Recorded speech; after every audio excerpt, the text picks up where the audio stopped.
Magical Lantern Festival is a new festival. It launched in the UK for the first time. It was a UK premiere in London last year, and then we realised how popular it was, and we decided to tour it to other cities around the UK. So this year we're running it in London, Birmingham and Leeds. The reason why we chose Birmingham is because Botanical Gardens is such a beautiful venue, and the outdoor space really lends itself to the way we lay out the lanterns, because each one is a lantern scene, and it's hidden in the gardens in a really nice way. So as visitors walk around, they sort of stumble across the lanterns along the route. So it just lends itself to the way that we set out the lantern scenes.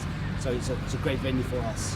Yeah, I'm Sarah Cox from the Little Camion Creperie, and we're doing freshly made pancakes tonight, crepes, and sweet and savoury ones, and we've got our coffee machine buzzing away, and everybody's having coffee or hot chocolate and marshmallows and cream and yummy stuff. So I love doing this. I used to be a teacher in my past life, so this is much more fun. Yeah. Don't say that to all the teachers though. They contacted us actually through Facebook. I think they liked our little van, so yeah, they sent us a message and said, would you like to come along? So yes please.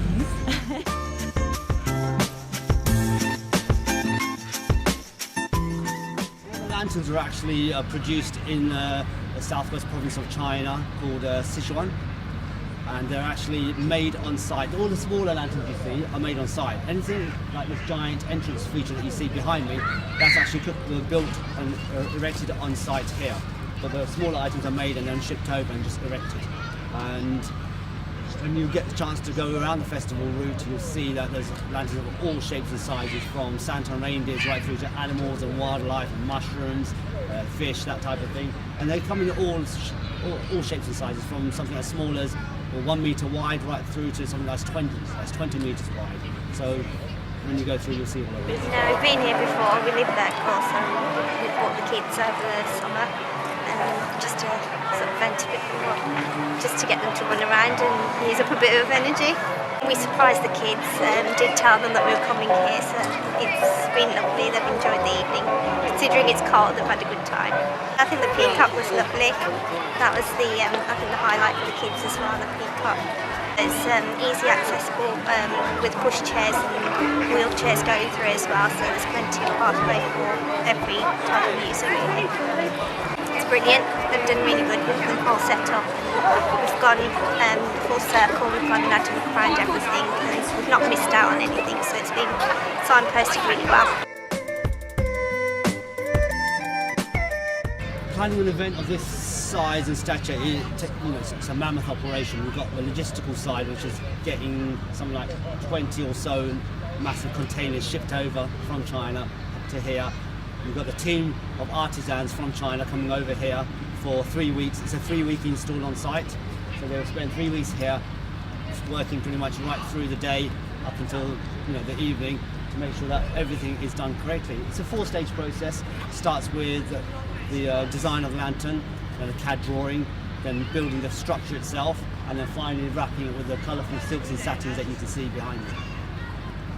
Last year in London would have been the UK premiere. It was a new event. The Lantern Festival's never been to the UK before, and we weren't too sure what type of reception we would get, but it was overwhelmingly positive and it was very, very popular, especially with families. And last year in London we achieved over 110,000 ticketed visitors. And in Birmingham this year we are hoping for anywhere between 60,000 and 70,000. I came from Coventry because it's hard to park around here, isn't it? Well, I think they're all very good. I quite like the smaller ones, the more intricate ones, the animals and that sort of thing. The grasshoppers are very good. I think they've taken a lot of time and effort putting it together, haven't they? I've never been here before, no. I've been past, but I've never been in the gardens at all. Yeah, I'd come back, probably in the daytime and have a look around the garden, see what they're like. But this is very good, isn't it? And obviously it's no good in the daytime. I'm with my wife and my daughter, I don't know where they are at the moment, and some friends. So, yeah, been here since 6. It's pretty chilly, isn't it?